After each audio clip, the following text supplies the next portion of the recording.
பாலுக்கான கொள்முதல் விலையை உயர்த்தி வழங்க கோரி தலைமைச் செயலகம் நோக்கிய பேரணியை உற்பத்தியாளர் நலச்சங்கம் அறிவித்துள்ளது.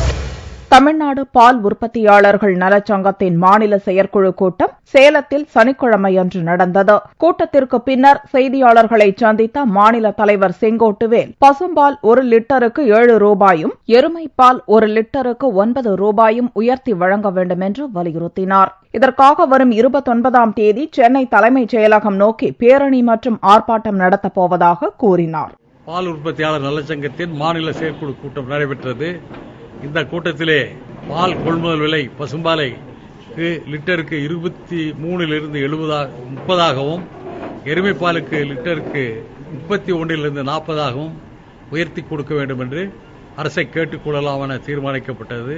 நாங்கள் இதுவரை கேட்டுக்கொண்டதை வற்புறுத்துவது என்று தீர்மானிக்கப்பட்டோம். வருகிற 29/9/2014க்குள் அரசாங்கம் இந்த விலை உயர்வையும் எங்களுடைய இதர பிரச்சனைகளையும் தீர்த்து பேச்சுவார்த்தை நடத்தி அறிவிக்காவிட்டால் 29/9/14 அன்று சென்னையிலே மாநிலம் தழுவிய பால் உற்பத்தியாளர்களின் பேரணியும் கோட்டையின் முன் ஆர்ப்பாட்டமும் நடைபெறும் என்பதை தெரிவித்துக் கொள்கிறோம். தமிழகத்தின் பல்வேறு பகுதிகளில் இருந்தும் பால் உற்பத்தியாளர்கள் இக்கூட்டத்தில் பங்கேற்றனர்.